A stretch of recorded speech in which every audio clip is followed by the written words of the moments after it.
이사야 30장 26절 시작. 여호와께서 그 백성의 상처를 싸매시며 그들의 맞은 자리를 고치시는 날에는 달빛은 햇빛 같겠고 햇빛은 7배가 되어 7날의 빛과 같으리라. 이는 하나님의 말씀이니라. 아멘. 오늘은 달빛은 햇빛 같겠고, 오늘 이제 해와 달과 별에 관련돼서는 이제 오늘 마무리를 짓는 시간입니다. 지금 이제 이사야 기자가 달빛은 햇빛 같겠고라고 하면서 결론을 얘기를 하고 있어요. 그래서 이제 제목 그대로 달빛은 뭐라고요? 예, 달빛은 햇빛이라는 얘기예요. 달빛은 햇빛이 된다는 얘기죠. 그렇죠? 달빛은 햇빛이 된다라는 이제 그런 말씀을 하셨어요. 여기서 이제 그 히브리어로는 그 달과 해가 약간 나는데 이제 그 레바나라는 말이 있어요. 레바나가 달입니다. 달이라는 뜻이고요. 그리고 해라는 말은 함마라고 있어요. 함마. 이게 해예요. 해. 그리고 여기에 이제 빛이라는 말은 우리가 이제 창세기 1장 3절에 보시면 오르라는 말이 있죠. 오르 레바나, 오르 함마 하면은 이제 달빛, 햇빛이라는 그런 개념이고요.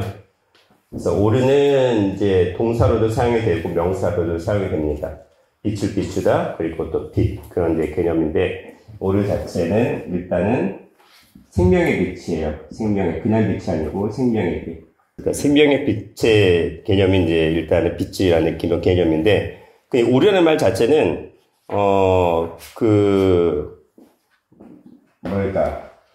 생명을 비추는 빛이지 일반적인 빛을 가리킨 게 아니라는 거죠. 여기서 달빛, 햇빛의 그 생명은 그냥 보이는 빛이 아니라 생명의 빛인데, 이 생명의 빛은 저녁에 해당이 될까요? 아침에 해당이 될까요?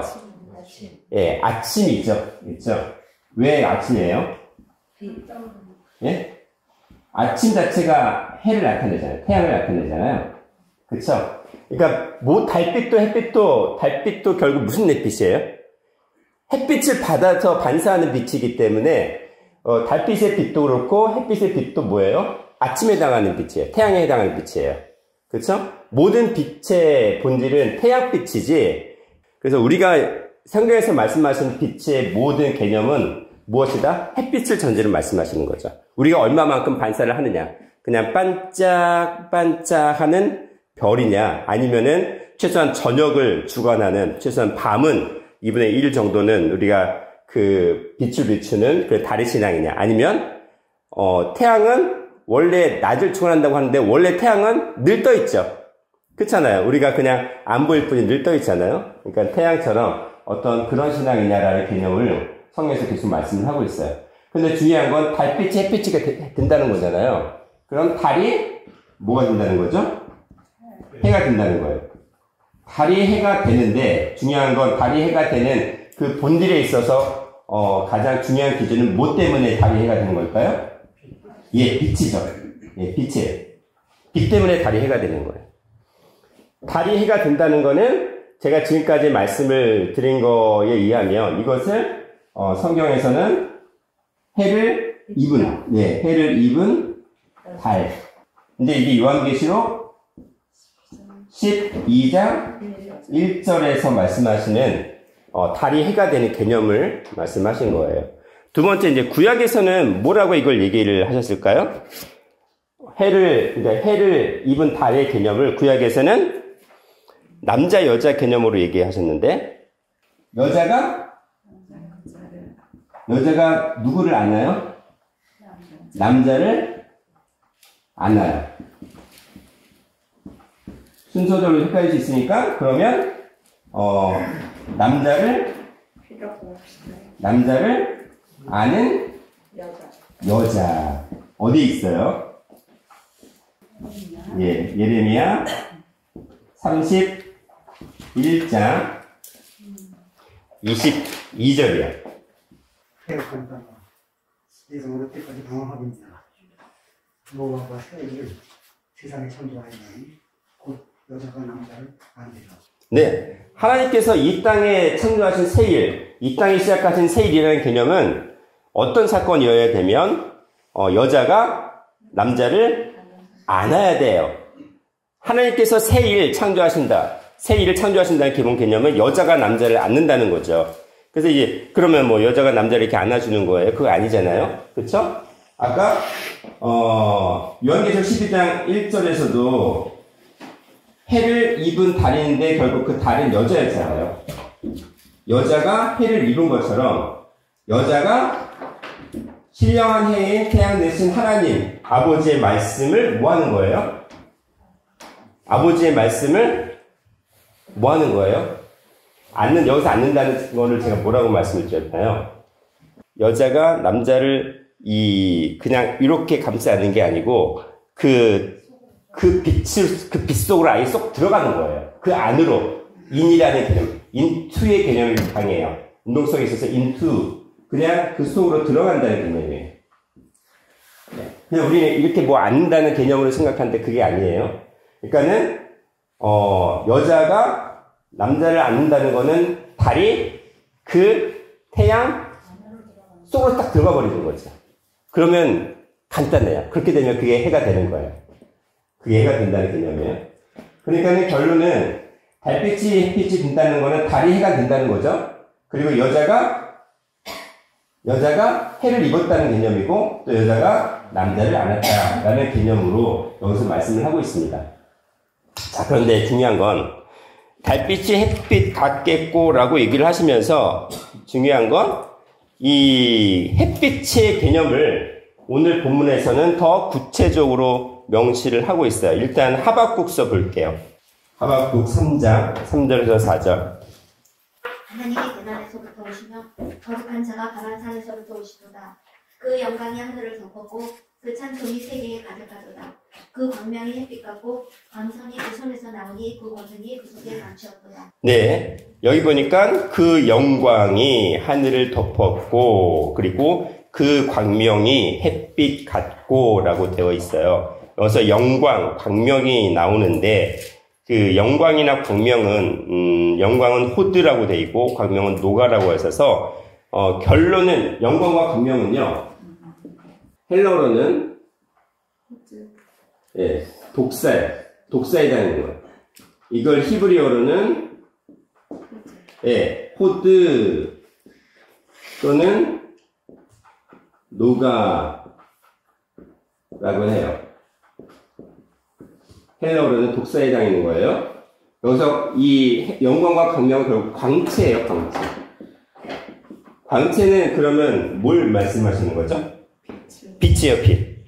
그 광명이 뭐 같다고요? 이 빛의 본질이 햇빛이라고 말씀하고 있잖아요. 햇빛이라고 되어 있는데 그 햇빛이 햇빛 같겠고 뭐가 나온다고요? 그 손에서? 광선이 나온대요, 광선이. 그러면 햇빛으로부터 뭔가 광선이 나온다는 거잖아요. 그러면 광선이 그 손으로부터 뭐 그냥 우리 만화 영화에서나 뭐 애니메이션 영화에서 쫙 하면 무슨 뭐가 빛이 쫙 나가는 거예요, 무기처럼? 그런 걸까요?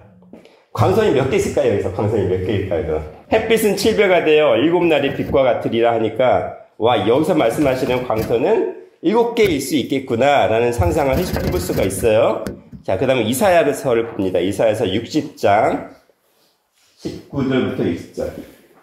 다시는 낮에 해가 내 빛이 되지 아니하며 달도 내게 빛이 비치지 않을 것이요 오직 여호와가 내게 영원한 빛이 되며 하나님이 내 영광이 되며 다시는 네 해가 지지 아니하며 네 달이 물러가지 아니할 것은 여호와가 내 영원한 빛이 되고 내 슬픔의 날이 끝날 것입니다. 네, 아멘. 자, 보이는 해, 달은 너의 이제 어떤 빛이 아니라는 거예요. 어떤 낮의 빛 또는 달의 빛 그런 게 아니라는 거예요. 보이는 해와 달은 너에게 이제 빛이 되지 않고 누가 영원한 빛이 되세요? 여호와 하나님께서 우리의 영원한 영원한이라는 뜻이에요. 영원한 빛이 되어 주신대요. 영원한 빛이 되어 주시는데 사람에 따라 달라요. 하나님께서 영원한 빛이 되어 주시는데 어떤 사람에게는 해, 어떤 사람에게는 달이 되어지는데 중요한 건 내 영원한 빛이 되어지는 결론은 결국엔 하나님께서 말씀을 하시는 거는 달이 또 뭐가 되기를 원하시는 거예요? 해가 되기를 바라시는 거잖아요. 왜냐면 달빛은 햇빛 같겠고라고 얘기하셨고 그 광명은 햇빛 같고라고 하박국 3장 4절에서 말씀하셨으니까 이사야에서 얘기하시는 그 영원한 빛의 결론은 또 뭐가 되냐면 달빛이 햇빛 같아져야 된다는 거예요. 달빛이 햇빛 같아져야 되는 거죠. 그래 영원한 빛이 되고 슬픔의 날이 어떻다는 거예요? 슬픔의 날이 끝나는데 이 슬픔의 날은 어떤 걸 얘기하세요? 사망이에요. 사망이 없어진다는 거예요. 끝난다는 거예요. 달빛이 햇빛 같아져야 슬픔의 날이 사망이 없어진다는 얘기를 하고 계십니다. 자, 그러면 오늘 본문에서 달빛은 햇빛 같겠고, 오케이. 여기까지 우리가 지금까지 해왔어요. 그러면 햇빛은 몇 배가 돼야 된다고요? 7배가 돼야 된대요. 이게 무슨 말씀일까요? 햇빛은 몇 배? 7배가 돼야 된대요. 7배. 7배라는 말 자체가, 히브리어로 쉬부아 타임이라고 해요. 약간 복잡한데, 쉬부아 타임. 여기서 7배라는 개념은, 여러 가지 그 생각을 할 수가 있는데, 7배라는 건, 7겹이라는 개념도 있어요. 7겹. 그러니까 우리가 일반적으로 생각할 때 7배 하면은, 어떤 개념이에요? 약간, 이 해석대로 하자면, sevenfold 아니면 times 이 정도로 해석이 되잖아요. 이렇게 보시면, 햇빛이 7배라는 개념이, 그러면 우리가 생각할 때에 어떻게 생각이 됐어요? 태양보다 7배 더 밝은 그런 빛을 생각을 하시잖아요. 근데 여기 본문에서 뉘앙스는 뭐냐면 그 빛이 7겹 또는 7번 또는 7개 이런 개념으로 더 사용이 되고 있어요. 예? 그러니까는 햇빛은 우리가 여기서 한글 성경을 7배라고 번역을 했는데 원문상에서는 그 배라는 개념보다는 햇빛이잖아요. 해가 7배가 아니라 햇빛이 7배라는 개념에서 햇빛이 7개 아까 광선 얘기했잖아요. 손에서 광선이 나간다고 했잖아요. 아까 하박국 3장 3절 4절에서 그쵸? 달빛은 햇빛 같고 햇빛은 그 광명이 햇빛 같겠고 광선이 그 손에서 나온다고 했던 것처럼 여기서 보면은 그 빛이 몇 개라는 개념으로 더 얘기를 하고 있어요. 그 빛이 몇 개다. 그래서 7겹 또는 7번, 7개 약간 그런 개념이 더 강하다는 거죠. 몇 배라는 개념보다는. 그래서 요거를 그런 뉘앙스로 지금 이제 여기서 얘기를 하고 있는데 중요한 건 왜 7일까요? 왜? 완전수 얘기하잖아요. 완전수. 그렇죠? 완전수.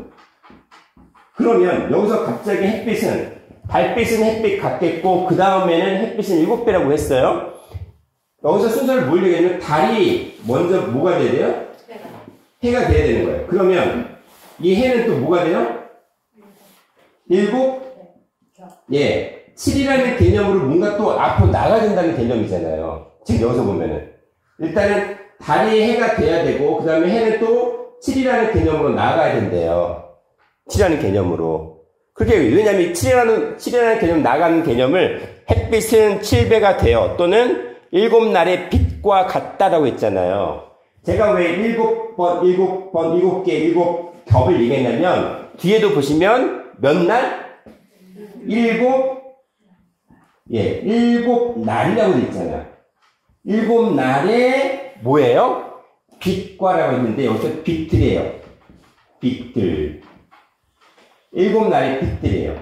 그러면 뒤에 7날의 빛들로 보니까 이게 7배라는 개념보다는 빛이 7 예, 번이나 개나 그런 개념으로 보는 게 더 이 본문에서는 더 정확하게 볼 수 있다는 거죠. 그렇죠? 그러니까 달이 해가 되고 그 다음에는 해는 7이라는 개념으로 확장이 돼야 되는데 여기서 7을 우리는 어떻게 볼 것인 거라는 거죠. 아, 그냥 우리 생각할 때는 달빛이 햇빛이 되면 끝난 거 아닌가요? 그렇지 않나요? 달빛이 햇빛이 되는 것, 달이 해가 되면 구속사의 영적인 구속사의 개념은 끝났다고 생각했는데 그 다음 뭘 얘기하고 있냐면 7을 얘기하고 있다는 거예요. 7. 이 7은 무엇을 나타내기 위해서 하신 걸까요? 이 7을. 우리가 7을 완전수라고 말씀하셨잖아요. 그러면 완전수의 개념은 여기서 7이 가는 완전수는 결국 3이라는 완전수와 4라는 완전수가 만나야 돼요. 3은 하늘이잖아요. 그렇죠? 4는 땅이잖아요. 동서남북. 그러면은 3과 4가 만났는데 이 만나는 게 더하기예요? 곱하기예요? 더하기예요. 그쵸? 더하기예요. 7이 완전수인데 하늘과 땅이 만나는 게 더하기라는 그 어떤 연결성으로 만나는 거예요. 근데 더하기보다는 뭐가 더 강해요? 곱하기가 더 강하지 않아요? 이 연결되는 게? 그쵸? 그러면 어떻게 돼요? 여기서 12가 되잖아요. 그쵸? 그래서 여기서 우리가 그러면 그 다음은 뭐가 돼야 되는 것 같으면 추측을 해보자면 7에서 어디로 나가야 될까요? 12로 나가야 되지 않아요? 그렇죠? 우리가 지금 산수 공부를 하는 게 아니라 어떤 상징성을 얘기하는 거예요. 말씀과의 결합력, 결속이 우리가 말씀을 깨달았는데 우리가 밭 얘기를 했잖아요. 밭. 길가밭, 돌밭, 가지밭. 그 다음에 옥토, 좋은 밭 얘기를 했었잖아요. 말씀을 들었어. 말씀을 깨달았는데 그 말씀과의 결속력이 더하기면 내가 원치 않을 경우는 언제든지 말씀과 헤어지기가 훨씬 더 쉽죠. 그럼 곱하기가 되면은 어려워요. 말씀과 딱 완전 곱하기로 결속이 되어버리면 더 이상 헤어지기가 어렵지요. 그러면 하나님께서 뭘 원하실까요? 이왕이면 더하기보다는 곱하기의 신앙이 되기를 원하시는 거 아니겠어요? 그쵸? 그러면 여기서 12를 곱하면 144가 되고 여기다가 하루가 1000년 같다는 그 1000을 곱하면 예, 거기서 134,000이 나오는 거예요. 결국 134,000은 완전히 어떤 사람이에요? 말씀과 완전히 하나가 돼서 더 이상 말씀과 떨어질 수 없는 존재. 그럼 134,000은 온전한 신앙인 한 사람을 얘기할 수도 있는 거잖아요. 그런 사람들이 또 모이는 무리를 얘기할 수도 있겠죠. 그쵸? 그렇게 보셔야지 134,000이 뭐 신천지에서 얘기하는 것처럼 144,000명만 구원 받는다라는 개념이 아닌 거거든요. 그렇잖아요. 그러니까는 우리가 성경을 볼 때에 요런 어떤 이미지를 좀 생각을 해보시면 더 좋지 않을까 싶어요. 근데 중요한 건 달이 어둠에서 달은 어둠이잖아요. 어둠이에요. 그리고 해가 된다는 거는 뭐가 돼요? 빛이잖아요. 어둠이 빛이 되었는데 그 다음에 해야 될 건 뭐냐면 네가 빛이 되어진 순간은 뭐가 되냐면 요거 있잖아요. 창세기 1장 5절을 볼게요. 빛을 낮이라 칭하시고 어둠은 밤이라 칭하시니라. 저녁이 되면 아침이 되니 이는 첫째 날이니라. 네, 빛을 낮이라고 했어요. 빛은 낮, 저녁은 뭐라고요? 예, 밤 또는 어둠이에요. 근데 이 저녁이 밤과 어둠이 뭐가 됐어요? 아침이 됐어요. 빛이라는 아침이 됐어요. 빛이라는 아침이 됐어요. 그럼 뭐냐면 저녁과 밤 어둠은 달이잖아요. 달이, 아침은 해잖아요. 달이 해가 되는 걸 성경에서는 하루라고 얘기했어요. 첫째 날이 아니라고 제가 계속 말씀드렸죠. 그래서 펄스 데이가 아니고 욤 에하드라고 해서 원데이라고 말씀드렸어요. 이것이 하루다. 원데이다. 원데이예요. 달이 해가 되는 것, 즉 저녁이 아침이 되는 것, 어둠이 낮이 되는 것. 우리의 삶이 저녁에서 아침으로, 어둠에서 빛으로 완성되어지는 그것을 하나님께서 인정하시는 하루로 말씀하셨다고 했잖아요. 그게 원데이예요. 그게 원데이라고, 하루라고. 자, 지금 제가 왜 이 얘기를 하냐면, 일곱 날의 빛들 얘기도 같이 포함이 되어서 말씀을 드리는 거예요. 지금, 7이라는 개념은 땅이 하늘을 만나는 거예요. 달이 햇빛을 만나는 거잖아요. 그쵸? 달이 해가 되는 거예요. 그게 일곱이라는 개념인데, 요 일곱이라는 개념 속에서 봤을 때, 요 일곱은 뭘 얘기하냐면, 창세기 1장 5절에 저녁이 아침이 되는 것을 얘기해요. 저녁이 아침이 되는 것. 근데 저녁이 아침이 되는 그 개념을 말씀을 하시는데, 이게 저녁이 아침이 되는 개념이 하나님께서 보시기가 좋았더라가 돼야 돼요. 좋았더라. 그 보시기에 좋았더라가 창세기 1장에 몇 번? 7번 나온다고 제가 전에 말씀을 드렸어요. 7번. 그런 개념을 볼 때, 하나님께서는 이 7이라는 개념이 저녁이 아침이 되는 그 온전한 하루의 개념으로, 제가 우리의 삶이 저녁은 사망이잖아요. 사망에서 영생으로 이제 말씀을 만나서 영생으로 바뀌는 그 시점을 하루라고 얘기하셨는데, 하나님께서 인정하시는 하루인데, 그것이 몇 개? 7개의 빛, 또는 7날의 빛으로 말씀을 하셨다는 겁니다. 야, 그러면 그 증거가 어디 있어? 라고 얘기하시면, 제가 할 말이 있을까요? 없을까요? 있어야 돼요. 요한계시록 10장을 보겠습니다. 요한계시록 10장 1절.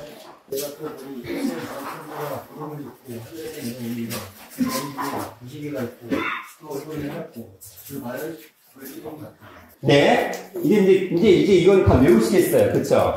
계속 제가 강조하잖아요. 찾잖아요. 힘센 다른 천사가 나와요.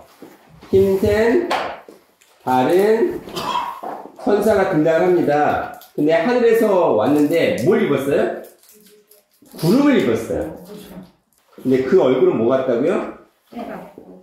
구름을 입었는데 그 얼굴은 해라고 했어요. 머리 위에는 뭐가 있어요? 네, 머리 위에는 무지개가 있어요. 그렇잖아요. 이렇게 표현하는 사람들이 많아서. 제는지의 모습이 이렇다라고 얘기를 하는 분들이 많은데, 근데 이걸 나타내는 건 아니잖아요. 어떤 상징성을 가지신 거잖아요. 얼굴이 해니까 해는 누구라고요? 하나님이잖아요. 그렇죠? 하나님이시고, 그 다음에 그 머리라는 건 뭘 말씀하세요? 사상이잖아요. 사상이고, 그 다음에 어떤 머리는 사상, 이념 또는 영웅의 개념인데, 이것은 결국 뭘 나타내냐면 요한복음 6장 23절 말씀처럼 말씀을 나타내요. 생명을 나타내요. 그렇죠? 말씀이고 생명의 그 본질을 뭐라고 얘기하고 있어요? 무지개라고 하시는 거예요. 머리 위에 무지개가 바로 있다는 거는 그렇다는 거예요. 그러면 신령한 태양 되신 하나님의 말씀이 뭘로 나타냈다는 거죠? 무지개잖아요. 무지개가 색깔이 우리는 7색깔이라고 얘기를 합니다. 7색깔이라고 얘기하는데, 무지개는 7색깔을 정확하게 자를 수가 있나요? 없나요? 못 잘라요. 그냥 우리가, 그냥 무지개는 7색깔이라고 얘기하지만, 결국에는 정확하게 무지개 7색깔로 구분할 수 없어요. 그냥 우리는 그냥 7색깔이라고 얘기를 해요. 언제부터 그랬을까요? 옛날 언제? 언제부터? 노아 때부터? 성경에서 이제 노아 때 일단 저기 굴속의 무지개가 창세기 9장에 나타났으니까 그럴 때부터? 아니면 그 전부터? 언제가 모르지만 무지개는 7색이라고 우리는 다 인정을 하고 있잖아요. 6색깔이라고 얘기 안 해요. 7색이라고 얘기하지. 그쵸? 근데 사람 많이는 이걸 갖다가 6으로 만들어요. 6으로 번질시키죠. 그쵸? 타락의 수, 짐승의 수, 타락한 사람의 수, 6으로 해가지고 무지개수를 6능력으로 만들잖아요. 그래서 제가 전에 말씀을 드렸던 것처럼 동성애자들이 퀴어 축제를 할 때 동성애 깃발이 6색깔이에요. 7색깔이 아니고 6색깔이에요. 6색깔이에요. 그래서 애플 있죠? 한번 배워먹은 애플에 옛날에 여기 애플의 색깔들이 몇 개가 있었어요? 6개. 면에 있을까요? 네. 이게 배워먹은 사과, 애플. 이거 그림을 잘못 그리겠네. 어쨌든. 애플이 그렇잖아요. 한번 배워먹었잖아요. 누가 배워먹었을까? 응? 그죠? 선악과를 우리가 먹었다 할 때 그걸 사과라고 생각을 하고 배워먹은 사과의 애플의 그 색깔 6으로 나타내고 있다는 것은 뭔가 이 세상에서의 치를 반대하는 적그리스도의 사상을 담고 있다. 그런 어떤 운동이 계속 벌어지고 있다는 거죠. 결론적으로는. 중요한 건 구름을 입었다는 건 사람으로 오셨다는 거예요. 창조주 하나님께서 사람으로 오셨는데 그 사람으로 오신 분의 본질은 신령한 태양이다. 근데 그 신령한 태양 대신 하나님의 본질, 생명의 말씀의 세상은 뭘로 나타냈다? 7색깔 무지개로 나타났다는 겁니다. 그 얘기를 하고 있어요. 그 7색깔 무지개로 나타내는 것을 말씀이라고 얘기했는데 그 말씀이 요한계시록 10장 3절부터 4절입니다. 하나의 불이 붙는 것 같이 큰 소리로 외치니 외칠 때 7 무리가 그 소리를 말하더라. 7 무리가 말할 때 내가 기록하려고 하다가 곧 들으니 하늘에서 소리 나서 말하기를 7 무리가 말한 것을 봉인 인보하고 기록하지 말라 하더라. 구름을 입고 이 땅에 오신 힘센 다른 천사의 모습은 얼굴은 해갖고 그 머리 위에 무지개가 있다고 했는데 그 분이 어떻게 했어요? 뭐처럼 부르짖었어요? 사자로 그럼 이 사자는 어떤 사자? 사자 맞아요, 사자. 우리가 뭐 사자를 보낸다 그런 개념이 아니고 이 사자 지파는 유다 지파거든요. 예수님께서 오신 분인데 어느 지파? 유다 지파의 자손, 다윗과 아브라함의 자손으로 이 땅에 오신 분이었어. 그분이 다시 사람으로 오신 분인데 그분이 결국 초림주였다는 걸 얘기하는 거예요. 초림주였던 분이 유다 지파의 사자로 오셨던 그 분이 결국 재림주로 다시 오신다는 거죠. 재림주로 오셔서 뭘 하셨다고요? 하나의 큰 소리. 하나의 큰 소리입니다. 하나의 큰 소리를 발했어요. 맞죠? 하나의 큰 소리를 발했더니 몇 개 우레? 7 이제 여기 한글 표기법이 성경에서는 우레라고 되어 있는데 요즘에는 우레로 표기법이 바뀌었어요. 7 우레. 우레도 맞다고 하는데 7 우레. 분명히 하나의 큰 소리를 발했는데 그게 각각 7 우레로 순간에 퍼졌어요. 선포가 됐어요. 하나의 소리인데 7 말씀의 선포가 됐다는 거죠. 여기서 우레는 뭐예요? 우레를 영어로 하게 되면 뭐라고 할 수 있을까요? 라이트, 님, 빛이라는 개념이 들어가잖아요. 하나의 소리인데 천둥은 어디서 땅에서 번쩍번쩍해서 올라가는 거 아니면 하늘에서 번쩍해서 날아오는 거예요? 그 소리의 근원이 어디라는 얘기하는 거예요? 하늘이에요, 하늘. 그 하나의 큰 소리의 소속 본질은 하늘인데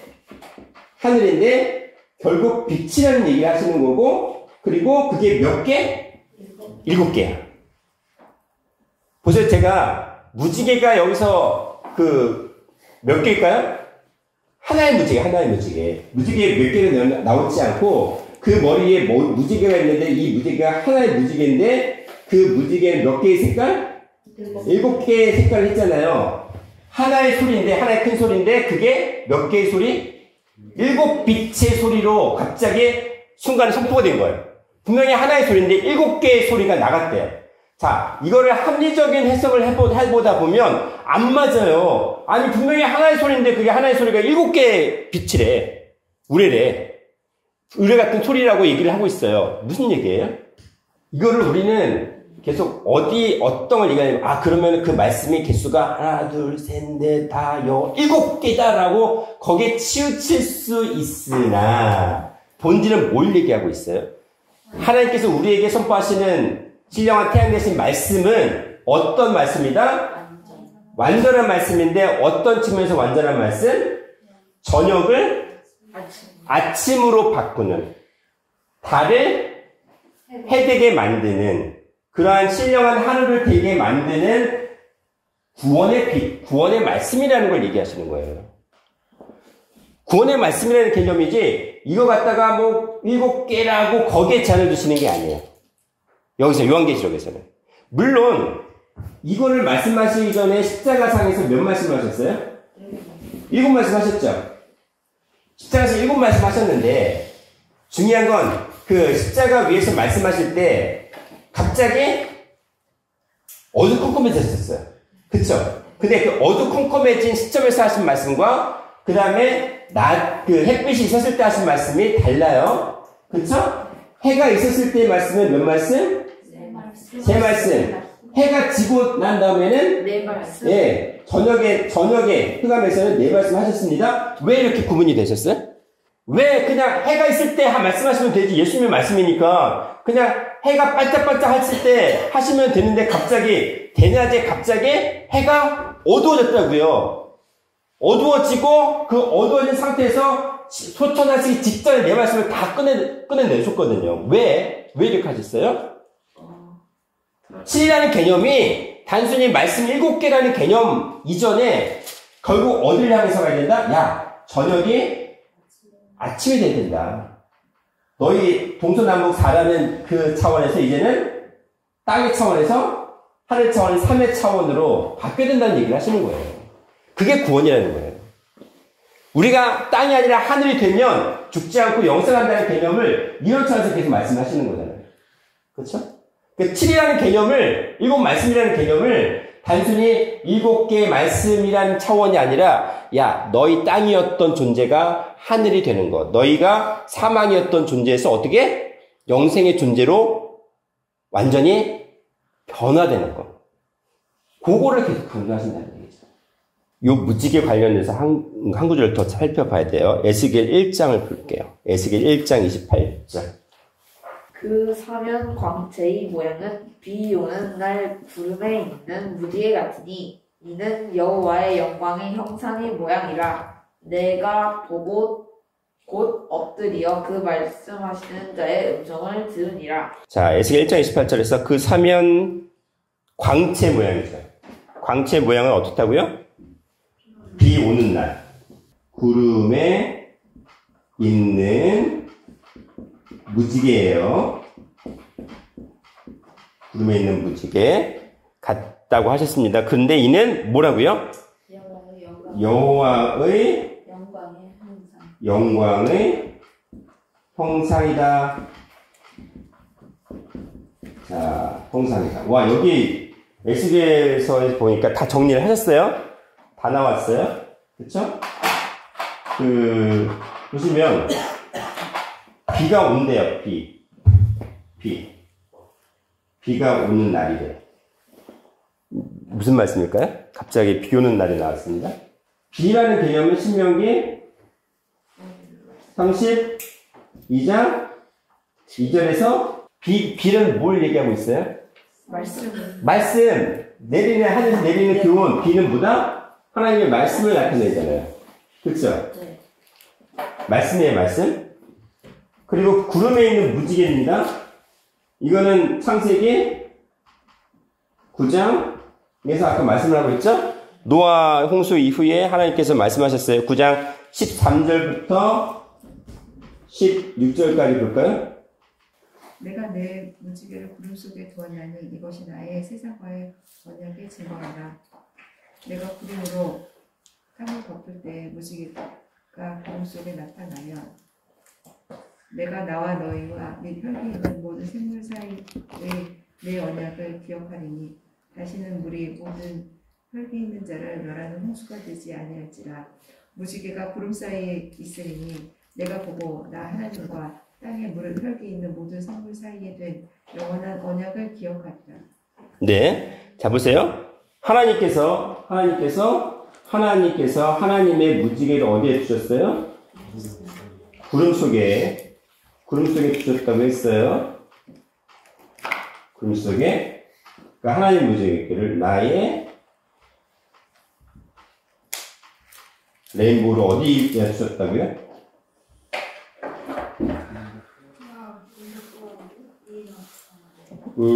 이제 번역본마다 영어 번역본에 약간 차이가 있는데 여기서 일단은 다 맞는데 그냥 in 어로 할게요. 어디 두셨냐면 이거를 세트라고 할까요? 하나의 구름 속에 하나님의 무지개를 두셨대. 하나의 무지개예요? 요게 아까 저희가 읽었던 요한계시록 몇 장에 나왔어요? 10장 1절에서 말씀하셨잖아요. 하나님의 무지개를 주셨다는 개념을 요한계시록 10장 1절에서 어떻게 해요? 결론을 내리셨어요. 그 모습이 뭔지. 하나님의 무지개를 구름 속에 두었다고 했는데 여기서 하나의 구름은 사람인데 구름을 사람이라고 상징하셨는데 이 땅의 사람으로 오신 메시아가 누구세요? 예수님이시잖아요. 근데 그 예수님은 뭘 가지고 오신 분이에요? 무지개를 가지고 오신 분인데 그 무지개라는 건 인류 역사를 구원하시는 완전한 말씀, 변화 영생의 말씀을 가지고 오신 분을 나타내는 거예요. 그걸 상징하는 거예요. 그것을 갖다가 하나님의 무지개를 구름 속에 두었다라고 얘기하신 거예요. 그 얘기를 먼저 하신 겁니다. 근데 아까 에스겔서에서 구름에 있는 무지개가 이 말씀이에요. 구름에 있는 무지개. 근데 구름에 있는 무지개인데 뭐가 오는 날이라고요? 비가 오는 날. 비가 그러면 온다는 건 뭐예요? 아까 신명기 32장 2절에서 뭐라고요? 네. 나의 교훈은 내리는 비, 맺히는 이슬, 그리고 어떤 비? 어떤 단비? 가는 비. 라고 말씀하셨죠? 단비. 아니, 그 말씀을 그냥 비라고 하시면, 내리는 비라고 하시면 되는데, 거기에 내리는 비, 맺히는 이슬, 가는 단비라고 얘기하셨어요. 왜 이렇게 세 가지를 말씀하셨을까? 하나님께서 하늘에서, 말씀으로 이 땅에, 말씀이 하늘에서 내리는 거죠. 말씀이 하늘에서 내리는데 지금 세 가지로 말씀하셨어요. 그럼 그 말씀이 다른 걸까요? 아니면은, 말씀이 수시로 바뀌는 걸까요? 어떨 때는 예를 들어서 하나님께서 어떨 때는 성부 하나님이고 어떤 때는 성령 하나님이고 어떤 때는 성자 하나님이고 뭐 맨날 이렇게 구분이 될까요? 아니면은 우리가 타락한 인간이 타락한 인류 역사가 점점점 말씀으로 성장하기 위한 과정 중에 그렇게 역사가 되어진 걸 뿐일까요? 하나님은 한 분이신데 그렇죠? 삼위일체 하나님이신데 우리의 마음 심령 상태가 점점점 율법과 같은 죄를 몰라 우리가 어떤 범죄를 저질러도 죄를 모르는 율법 같은 구약시대. 그 다음에 죄를 깨달아서 예수님을 만나는 신약시대가 있고, 이제는 마지막 재림의 때, 변화 영생의 말씀을 깨달는 재림의 때가 있잖아요. 그러면 이거, 말씀의 단계도 결국, 그렇지 않은 세 단계로 말씀하시는 거 아니겠어요? 일단은, 비 오는 날이니까 말씀이 내리는 거죠. 이 땅에 선포가 되는 거죠. 그것이 말씀이 선포가 되는데 어떻게 선포가 됐냐면, 인류 역사 가운데 말씀이 선포가 됐는데 구름에 있는 무지개로 선포되셨다는 거예요. 하나님께서 말씀 자체신 하나님께서 이 땅에 사람으로 오셔서 사람의 음성으로 말씀을 선포하신 거예요. 그것을 비 오는 날과 구름에 있는 무지개로 말씀하신 거예요. 결국 똑같은 말씀이에요. 야, 비가 와. 말씀이 내려. 근데 어떻게 내려졌냐면 사람으로 오셨어. 구름에 사람 오신 분인데 그 사람은 영원한 변화 영생의 말씀 자체이신 분이야. 그 말씀이 무지개로 나타나셨는데 7이라는 말씀인 거야. 7은 7개의 어떤 말씀이 아니라 인류 역사를 구원하시기 위한 완전한 말씀을 가지고 오신 분이다 라고 얘기하셨습니다. 근데 그것의 결론이 뭐라고요? 여호와의 영광의 형상인데 그 여호와의 영광의 형상이 뭐냐면 사면 뭐예요? 광채예요. 사면 광채. 근데 왜 사면이 나와요? 사면은 어떤 수예요? 땅은 사잖아요. 사면 광채의 모양이에요. 그럼 땅이 빛을 내나요? 땅은 어둠이잖아요. 땅은 어둠이니까 빛이 없어요. 근데 그 사면에 뭐예요? 광채. 해가 됐네요. 그 땅을 완전히 뭐했어? 빛으로 둘러싼 거잖아요. 그쵸? 땅을 완전히 둘러쌌어요. 보세요. 예수님이 사람으로 오셨죠. 사람이죠. 사람은 땅이에요, 하늘이에요? 땅이에요, 땅. 땅이죠. 사죠. 그쵸? 근데 예수님은 예수님이시잖아요. 근데 예수님은 하늘이잖아요. 그쵸? 하늘이 땅으로 오신 거잖아요. 수로 따지자면 이렇게 되죠. 3위. 3이라는 개념이에요. 그러면 사면이라는 건 결국 뭐 땅이잖아요. 사람으로 오신다는 얘기지. 근데 광채의 모양이잖아요. 그 광채는 빛이라 하늘이잖아요. 그쵸? 그러니까 하늘이 땅으로 오신 거예요. 창조주가 피조물이 사람으로 오셨다는 얘기예요. 그 사면 광채의 모양이 이렇다는 것은 그 사면 광채의 모양이 비 오는 날이고 구름에 있는 무지개인데 결국 뭐냐면 그분이 바로 하나님의 영광의 형상이야. 그 얘기를 지금 하고 있어요. 하나님의 영광의 형상이라는 걸 우리가 땅에 있는 존재로서 설명을 해주는 건데, 야, 사면에 광채가 있어. 에덴 동산이 있잖아요. 에덴 동산이 있어요. 에덴 동산에 있는데, 에덴 동산 밖에는 몇 개의 강이 있어요? 4개의 강이 있잖아요. 4개. 그쵸? 4개의 강이 있어요. 왜? 우리가 믿지 못해서 여러 방에 들어. 에덴 동산 밖이라는 개념은 밖은 사망이 있는 곳이잖아요. 사망. 죽음이 있는 곳이죠. 에덴 동산 안은 생명이 있는 곳이에요. 그쵸?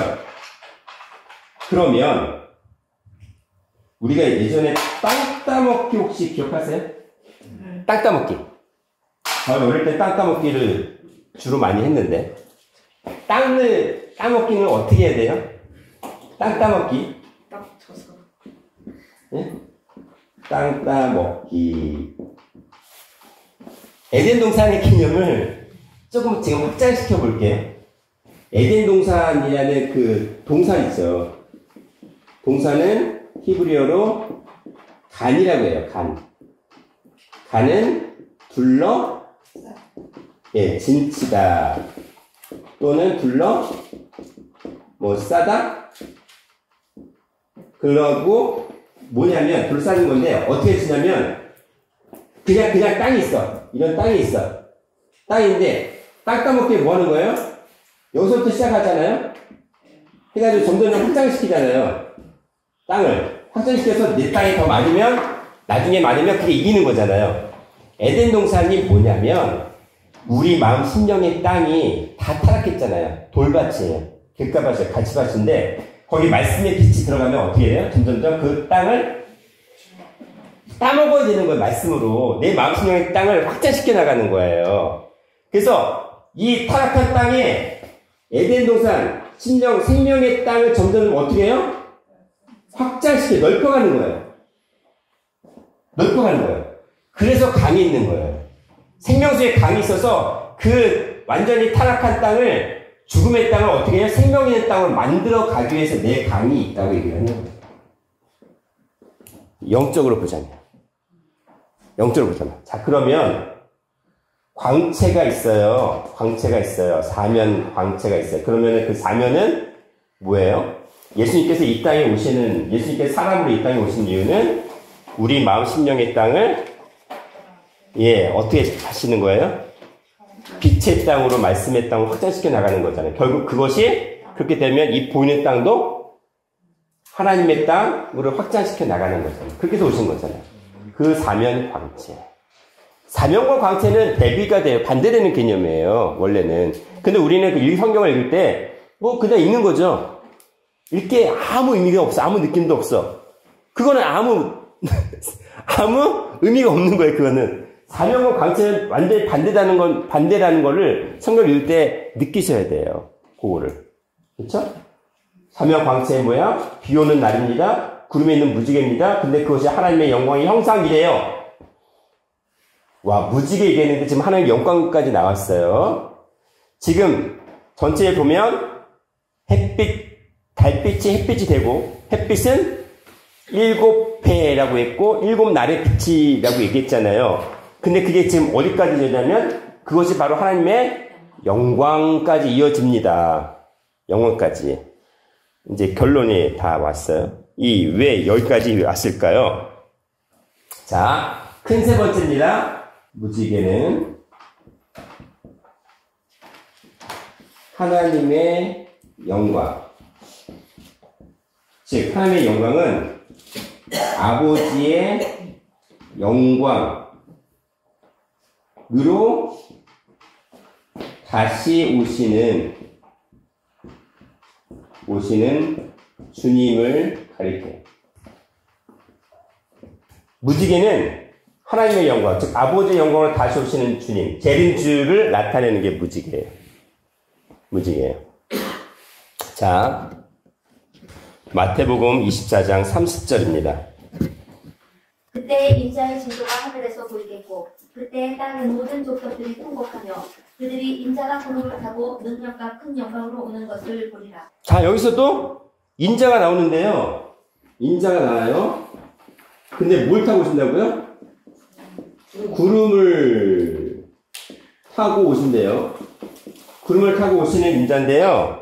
어떻게 와요? 능력과 큰 영광. 큰 영광으로 오신대요. 큰 영광으로 오신다. 재림주의 모습을 얘기하고 있어요. 자, 인자가 구름을 타고 큰 영광으로 오신다면, 아까 구름은 사람이라고 했죠. 다시 오시는 주님도 그러면 사람으로 다시 역사하신다는 얘기예요. 근데 큰 영광으로 오신대요. 큰 영광이죠. 이 큰 영광을 뭐라고 얘기했냐면 마태복음 16장 27절. 인자가 아버지의 영광으로 천사들과 함께 오리니 그때 각 사람의 하늘을 받으리라. 여기서 큰 영광을 또 뭐라고 했어요? 아버지의 영광이라고 했죠. 자, 근데 왜 큰 영광일까요? 인자가 큰 영광을 온다고 했잖아요. 인자는 사람의 아들이잖아요. 근데 아들보다 더 큰 게 아버지잖아요. 그러니까 큰 영광으로 얘기한 거예요. 야, 너희들이 믿는 아들이 아니야. 원래는 아버지야. 너희들이 예수님을 아들로 낮췄지만, 불신했지만, 원래는 아버지의 영광이야. 그러니까 큰 영광이라고 얘기하신 거예요. 그러면 큰 영광이 아버지의 영광이다라고 얘기를 하신 겁니다. 마가복음 8장 38절. 누구든지 유전하고 제 많은 세대에서 나와 내 말을 듣고라 하면 인자도 아버지의 영광으로 거룩한 천사들과 함께 올 때 그 사람을 부끄러워하리라. 네, 어떤 영광을 오신다고요? 계속 아버지의 영광을 오신다고 계속 말씀하셨어요. 아버지의 영광이죠? 그쵸? 누가복음 9장 26절, 그 다음에 누가복음 24장 26절에도 아버지의 영광으로 오신다고 했습니다. 자, 누가복음 24장 26절도 볼게요. 누가복음 24장 26절입니다. 아버지의 영광인데 그게 어떤 영광이었냐? 원래 어떤 영광이었느냐? 그리스도가 이런 고난을 받고 자기의 영광에 들어가야 할 것이 아니냐. 네, 여기서는 아버지의 영광을 자기 영광이라고 해요. 원래 예수님은 원쯤에 이 땅 오실 때 자기 영광은 원래 아버지의 영광이었던 거예요. 자기 영광 다시 자기 영광으로 오신다는 거죠. 그 원래 모습으로. 다시 오시는 주님은 이렇게 얘기를 하셨습니다. 그 다음에 이렇게 오시는 분은 마지막 때 어떻게 역사를 하시냐면 영광의 보좌에 앉으시는데 어떻게 앉으시냐면 마태복음 19장 28절 볼게요. 영광의 보좌인데 어떤 영광의 보좌냐? 예수께서 가라사대 내가 진실로 너희에게 이르노니 세상이 새롭게 되어 인자가 자기 영광의 보좌에 앉을 때 나를 돕는 너희도 12보좌에 앉아 이스라엘 12지파를 심판하리라. 보세요. 인자가 오셨는데 어떻게 온다? 자기 영광. 자기 영광 맞죠? 자기 영광은 아버지의 영광이죠? 아버지의 영광의 보좌에 앉는데 자기 영광의 보좌에 앉는다는 거예요. 보좌에 앉는다. 이게 무슨 말씀일까요? 자기 영광의 보좌에 앉는다는 거는 마지막 때는 예수님을 아버지의 영광으로 깨닫는 그 심령들이 있을 거다, 없을 거다? 있을 거라는 거예요. 그 심령 마음판에, 마음 신령한 의자에 예수님께서 오신다는 거예요. 우리가 보좌라는 거를 뭐 보이는 의자만 생각하시면 안 돼요. 우리 마음 신령판에 아버지께서 마지막 때 아버지의 영광을 오시는데 그때 아버지의 영광을 오시는 분을 볼 자, 깨달을 자가 있다, 없다? 있다는 얘기를 지금 하시는 겁니다.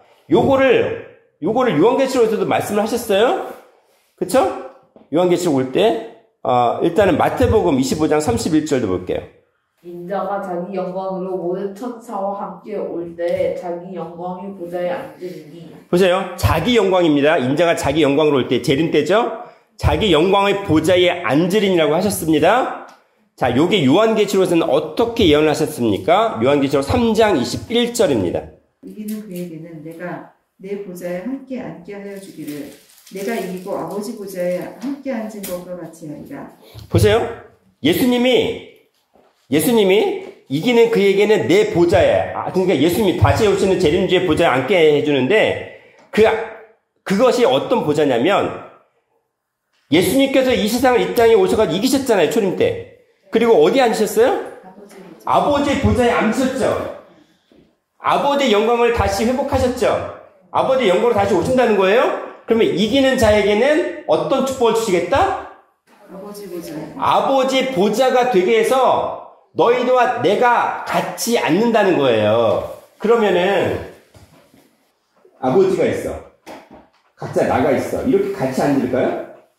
아버지 보좌에 같이 앉는다는 개념이 뭘까라는 거예요. 예를 들어서 나라는 이게 각자 나가 있어. 근데 여기에 누가 아버지 영광으로 다시 오시는 주님의 말씀을 깨달았어. 그러면 깨달았으면 나와 아버지의 어떤 아버지의 말씀이에요. 영이잖아요. 내가 너희들 말이 영이고 생명이잖아요. 여기 나와 나 더하기 아버지 어떤 이렇게 분리된 개념으로 있을까요? 아니면은 어떤 거예요? 함께 앉게 한다는 게, 함께 앉는다는 게 결국 뭐예요? 품은 거예요. 그 속에 들어간 거예요. 결국 말씀이 나와 하나가 됐다는 얘기를 해주는 거예요. 그걸 갖다가 이제 우리가 못 깨달으니까 야 의자에 내가 왕이잖아. 일로 와. 같이 앉게 해주는 그 영광을 너한테 줄게. 라고 설명을 한 것 뿐이에요. 못 깨달으니까. 그러니까는 아버지의 보좌가 나와. 아니, 무슨 영이신 하나님인데 무슨 의자가 있어야 돼요? 아니잖아요. 영이신 하나님의 말씀이 하도 못 깨달으니까 그렇게 너희가 깨달을 수 있도록 기록을 하게 만드신 거죠. 그렇게 말씀을 하신 거잖아요. 그 얘기를 지금 하시는 거거든요. 그렇죠?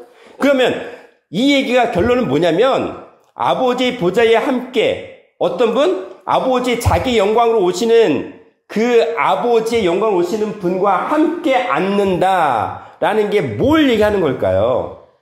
자, 빌립보서 봅니다. 빌립보서 3장 20절, 21절입니다.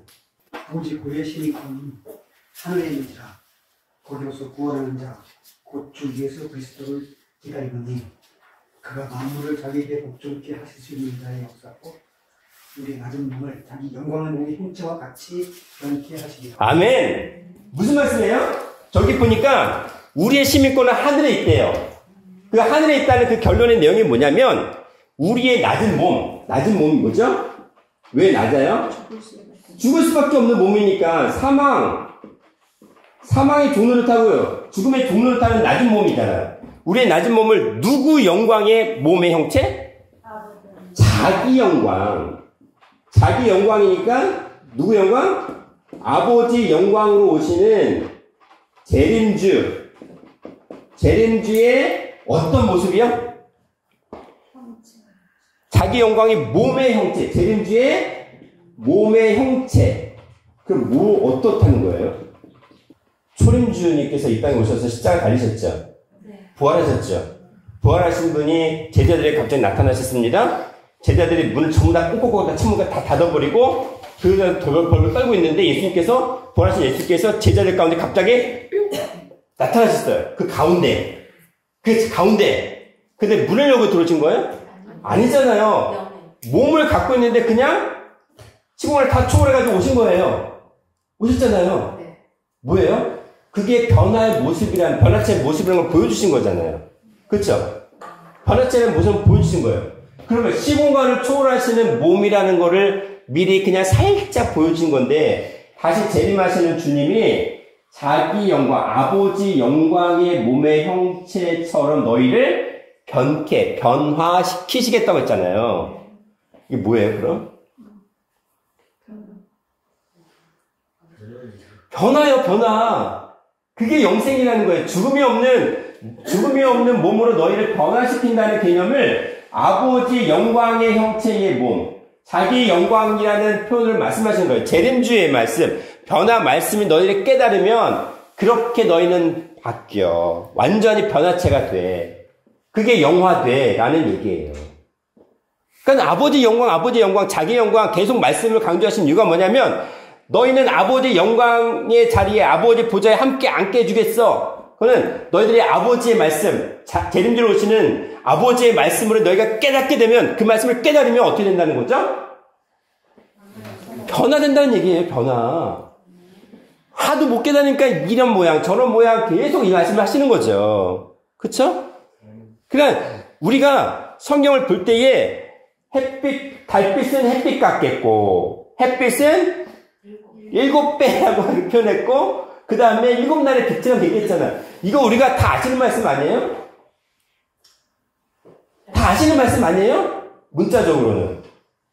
근데 이 말씀 안에 이런 개념들이 다 들어가 있는 거예요, 지금. 이런 개념들이. 그래서 이런 말씀의 빛을 받은 사람들이 해야 될 일이 뭐예요? 영생 변화의 말씀을 깨달은 사람들이 해야 될 일은 지난 시간에 했던 것처럼 뭐 해야 돼요? 일어나서 빛을 발해야 되죠. 그렇죠? 그게 우리가 해야 될 일인 거예요. 일어나서 빛을 발하라는 건 무슨 빛을 발하겠어요? 7날의 빛. 우리를 구원하시는, 영생케 하시고 변화케 하시는 그 말씀의 빛, 아버지 영광의 빛, 자기 영광의 빛을 발하라는 거예요. 우리가 영원히 사는 존재가 됐으면 살리는 영이 돼서 택하신 영혼들도 살려주는 영이 돼야 된다는 얘기죠. 그게 일어나 빛을 발하라는 거잖아요. 그쵸? 우리 각자가 해야 될 일인 거죠. 우리가 먼저 그렇게 되어지고. 그 말씀을 지금 하시는 겁니다. 그래서 하나님께서는요, 우리를 부르신 이유가 뭐냐면, 자, 데살로니가 전서를, 성경 2구절만 읽고 마무리하겠습니다. 데살로니가 전서 2장 12절. 이는 너희를 부르사 자기 나라와 영광에 이르게 하시는 하나님께 합당히 행하게 하자 하느니라. 자, 보세요. 어디에 이르게 하시겠다? 자기 나라와 자기 영광이잖아요. 그러니까 아버지의 영광에 이르게 하는 거잖아요. 그게 우리를 부르신 이유예요. 자기 나라, 자기 영광이니까 아버지의 영광이잖아요. 그렇게 합당하게 행하게 하려고 부르신 거잖아요. 그러니까 베드로전서 5장 10절. 이것만 읽고 마무리하겠습니다. 모든 은혜의 하나님 그리스도 안에서 너희를 부르사 자기의 영원한 영광을 들어가게 하시니라. 잠깐 고난을 당할 너희를 친히 온전하게 하시며 굳건하게 하시며 강하게 하시며 편을 견고하게 하시리라. 네, 하나님이 그리스도 안에서 예수님을 믿는 믿음 안에서 너희를 부르셨습니다. 부르신데 어떤 영광? 자기의 영원한 영광이니까 아버지의 영광, 즉 재림주 변화의 말씀을 깨닫게 하시는 그 영광에 들어가게 하신다는 거죠. 그렇게 되면 너희를 어떻게 되는 겁니까? 온전케 돼요. 온전케 된다는 건 죽음이 있는 존재, 죽음이 없는 존재. 죽음이 없는 그런 온전한 존재로 완전히 굳히게 하신다는 거. 완전하게 굳게 만드신다는 겁니다. 강하게 하셔서 털을 견고케 하신다는 거예요. 죽음이 없는 영원한 존재로 만드시겠다는 겁니다. 이게 바로 아버지의 영광에 이르는 겁니다.